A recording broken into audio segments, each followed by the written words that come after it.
Gagawa tayo ng flavored na calamansi juice. Dahil nagbigay ng maraming bunga ang aming kalamansi, naisipan ko na gumawa ng calamansi juice. Diba may lemonade o para lokal na lokal gamitin natin ang kalamansi. At kagaya ng lemonade or soda, pwede mong lagyan ng fruit syrup. Ang gamit kong laging brand ay Gians pero pwedeng gumamit ng kahit anong brand. Okay, so unahin ko na muna ang pagtunaw ng ating asukal. So, meron tayong white sugar. Ayan. Tapos, maglagay tayo ng hot water. So, i-mix natin yan para matunaw yung ating asukal. Kapag natunaw na, i-set aside na muna natin ito para lumamig. And yes, ito po ang tinatawag na simple syrup. Yung mga inilalagay sa mga drinks na kailangan ng tamis para hindi ka na magtunaw ng asukal. Kasi kapag asukal talaga ilalagay mo, syempre matagal siyang tutunaw. So gumagawa sila ng simple syrup, which is water and sugar. Kung gusto nyo ng honey yung gamitin, okay lang. And then next ay mag-press na tayo ng ating kalamansi. Ayan. So, huwag yung itapon yung balat ng ating kalamansi. Dahil ilalagay natin sa juice dispenser and sa ating cups para may mga lumutang-lutang na kalamansi. Ayan. Okay, so ito yung gagamitin natin na juice dispenser. Pero ito naman ay optional dahil pwedeng gumamit ng kahit anong lalagyan ng juice. So, pwedeng pichel. Kung meron naman ding mga plastic container na may gripo. So, pwedeng ganon. So, una ay maglagay tayo ng yellow. Baliktarin natin para makita nyo. Ayan. Okay, next ay maglagay tayo ng water. So, dapat meron kang imbudo pero ako wala. Lagay na natin. Ayan.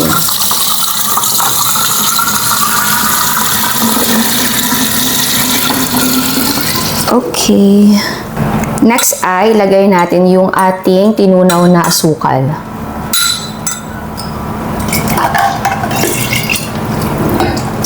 Next naman ay yung ating kalamansi na press. Tapos ay maglagay tayo ng mga kalamansi na balat. Ayan o. Para maganda tignan. And of course, dapat bago kayo mag-press ng mga kalamansi ay hugasan nyo na muna para malinis po ang mismong kalamansi. Tapos ay i-mix natin ito. And then tikman nyo. Okay, para sa mga measurements ng mga sangkap, ilalagay ko po sa description box. Syempre, ang lasa ay sa preference niyo. Kung feeling nyo na kulang or sobra yung sugar o yung kalamansi, yung water, pwede kayong mag-adjust. Okay, so magbenta na tayo. Meron tayong 16 ounce na cup. So, eto na yung ating calamansi juice at may mga flavors tayo. Okay, tinikman ko to para sa akin. Parang medyo kulang pang konti ng tamis. Pero okay lang dahil meron tayong mga fruit syrup. So, magdadagdag din siya ng tamis. Ganito yung setup natin sa pagbebenta dahil pwede naman na hindi ganito. Pero, dagdag siya, attraction kapag nabebenta ka, diba? Sa pag-serve naman, pwede na lagyan mo siya ng yellow. Ang gagawin mo, pupunuin mo ng yellow ang cup. Tapos, maglalagay ka ng juice. And then, maglagay ka na ng mga flavors. Pero dito kasi sa atin, ang ginawa ko, mismong eto ay nilagyan ko na ng yellow. So, ganito yung pag-serve. Maglagay tayo ng juice natin sa cup. Okay. Ganyan. Hindi ko pinuno dahil maglalagay pa tayo ng ating mga flavored syrup. Eto, meron tayong strawberry syrup. Sa gustong bumili nito, ilalagay ko sa description box yung store kung saan ko siya nabili. Okay, lagay natin. Tapos, maglagay tayo ng rainbow jelly. Ayan. And maglagay tayo ng balat ng kalamansi. Ayan. Oh, diba? Takpan natin yan. At meron ka ng calamansi strawberry juice. Oh, diba? Napakadali lang. Para madali, sabay-sabay natin lagyan ng flavor. Lagyan na muna natin lahat ng mga juice yung ating cup.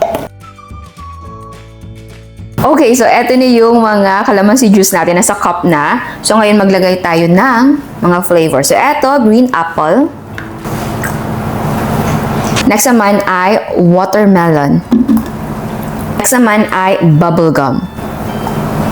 Next naman ay melon. Next ay lychee. Ito naman ay mango. Next ay charmaine or orange. Ito naman ay blueberry. And then, lagyan natin ng rainbow jelly natin. O, diba? Kung gusto nyo magnegosyo, pwedeng-pwede to. Calamansi, lokal na lokal. Tapos, lagyan mo na mga iba't ibang flavor. Pwede sa kantina, or dyan sa labas ng bahay nyo. Diba? Next ay lagyan natin ng calamansi na balat. Tapos, takpan natin. Okay, next, lalagyan natin ng fruit jam. Yan. So, meron tayong strawberry, blueberry, and mango. So, ito yung available sa akin. So, ito ilalagay natin. So, ito yung extra special na calamansi flavored na juice. So, 16 ounce na cup, lagyan natin ng isang scoop ng strawberry jam. So, pwede natin siyang i-walling. Ganyan. Next, mango jam. Again, gustong-gusto ko yung mga jam ng Duking dahil may mga buo-buo. And mabango, masarap. Yan. So, kung gusto niyo din ng jam, lalagay ko sa description box yung mga links. Next, yung ating blueberry jam. Ayan. Etong blueberry jam natin, wala siyang buo-buo, pero ang bango. At maganda yung kulay. And masarap. Okay, next ay maglagay tayo ng ating calamansi juice. Next, maglagay tayo ng mga syrup. So, meron tayong mango, strawberry, and blueberry. Ayan. Ayan. Next ay lalagyan natin ng rainbow jelly. Okay. Tapos, maglagay tayo ng calamansi. Okay, so titikman na natin. Hindi ko na alam kung saan dito yung mga... Eto, sure ako na lychee to. Mango, strawberry, blueberry. Okay, eto, green apple. Okay, so tikman natin. I think orange to. Tikman natin.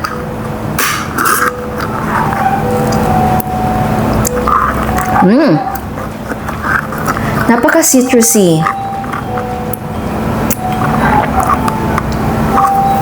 Masarap siya. Okay. Ang lasa niya ay citrusy dahil nga calamansi tapos orange, 'di ba? Kahit yung calamansi natin ay naglagay tayo ng fruit flavor, andun pa rin yung essence ng calamansi juice. Masarap siya. Charming calamansi juice. Okay. Ito, next. Mango. Bagay Alam nyo, okay lang sa akin yung timpla. Tamang-tama. Pero again, depende yan sa gusto nyo na balance ng lasa ng calamansi juice tsaka ng mga flavors and tamis. Pero ito masarap. Okay sa akin. Ito parang ano to? Melon. Oo, bagay. Bagay siya. Ito naman, blueberry to. Yeah. Parang lahat naman bagay. Yeah. Ito, bubblegum.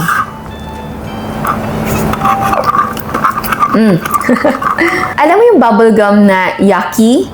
Pero yung yucky naman sobrang asim nun. Masarap. Ito, lychee. Yeah.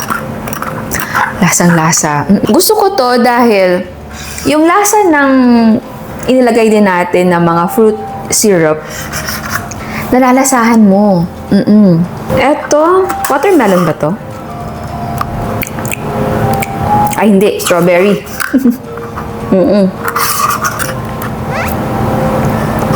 Green apple. Yeah. Okay Ang lasa talaga nito, syempre mangingibabaw si calamansi dahil siya yung star natin dito. Tapos yung mga flavored syrup na ilagay natin, sila yung magbibigay ng kakaibang twist dun sa ating calamansi juice. So, ito na yung watermelon.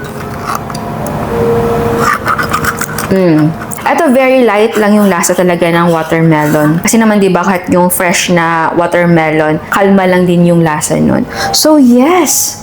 Kayang-kaya mo talaga gumawa ng sarili mong negosyo na yung mga sangkap ay simple lang. Naisipan ko itong gawin dahil nga, meron kaming tanim na kalamansi. And sobrang ang dami ng bunga niya. Sabi ko, sayang naman dahil hindi namin siya nagagamit araw-araw. Kasi yung kalamansi, nilalagay lang namin sa sausawan. So, syempre, ang daming bunga, baka masira lang. Yung iba nga, nahuhulog na sa ground. So, sabi ko, gawin nating calamansi juice at lagyan natin ng mga fruit flavors. Yeah. So, yes, nagustuhan ko. Masarap siya. And again, kung gusto nyo na may yellow mismo yung drink na isi-serve, pwede para yung bibili malayo pa yung bahay niya. So, malamig pa rin pagdating sa kanila. So, ang measurement nito sa 16 ounce na full cup ng calamansi juice, ang fruit flavor ay 30 to 60 ml. Pwede naman, tikman mo muna ang 30 ml, tapos dagdag ka ng konti para malaman mo kung ano yung mas prefer mo. Kung naman, isi-serve mo siya ng full cup na ice, so syempre, ang calamansi juice natin na mailalagay niyan ay kalahati na lang. So, hatiin mo din yung fruit syrup na ilalagay mo. Ganun lang. Meron ka ng mga fruity calamansi juice. So, ayan. Sana nagustuhan niyo ang recipe natin ngayon. Ciao! At sa mga hindi pa nakasubscribe, please subscribe sa ating YouTube channel and please click the notification bell and please click all para ma-notify kayo sa lahat ng uploads. And please don't forget to like our Facebook page and follow us on Instagram. Thank you!